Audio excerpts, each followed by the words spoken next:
Okay, folks, we've had a major psychological operation that's been carried out on the American public. And now we have two opposed groups. We've got one to defend our country and one that wants to destroy it. So I just wanted to give you a little recap. We started out with kind of two groups forming, which I'll call Group A and Group B. And Group A was originally anti-border, anti-Trump. And the Group B was pro-border, pro-Trump, and pro-gun. Along comes the COVID scam. Some people, fall for it. Others want to investigate it more because they've seen this kind of thing over and over again.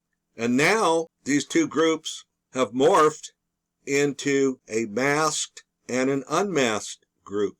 Do you notice that? So what's happened is that the masks, which were an icon for the Antifa group, now that's allowed the Antifa group to blend right in with the BLM. Now along comes George Floyd. Now the BLM and Antifa unite into one group. So here we are. Now the masked group is anti-border, anti-Trump, anti-gun, and anti-police. And the unmasked is pro-border, pro-Trump, pro-gun, and pro-police. I hope you see the kind of serious psychological path we're being led down here. This is some very well thought out and devious program.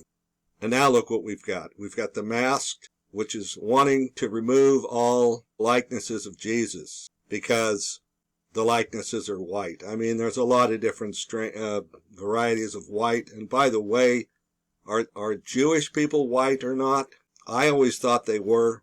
But here we are with anti-Jesus and a pro-Jesus group. I just hope you know what you're, getting on board with if you're joining this masked group. You're taking on a lot of other principles or ideologies that you may not really want to support. And there's a new one coming up you're going to have to support. That's the vaccines. The pro-vacciners are coming under the masked group, and the anti-vacciners are clearly in the unmasked group. Well, it occurs to me that this is all part of something bigger because this is happening worldwide.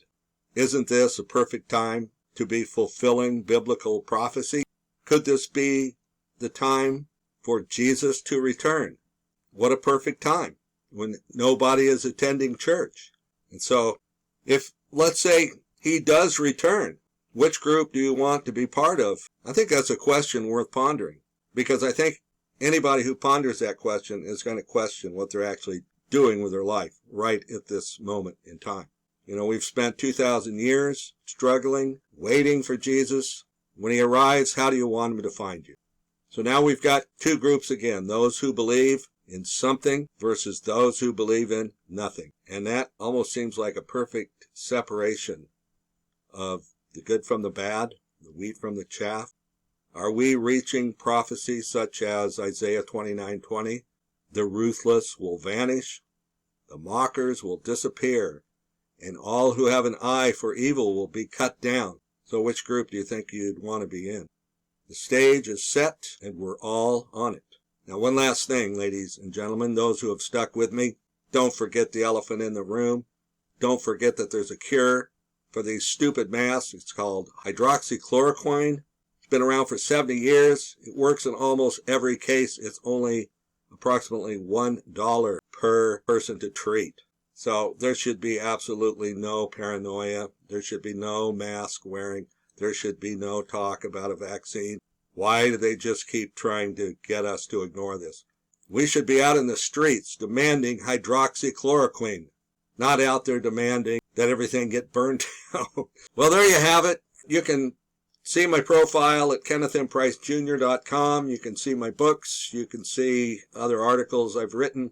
You can see my videos and find my YouTube channels all right there. I thank you very much for listening, and I hope this has helped you in some way. Thank you very much.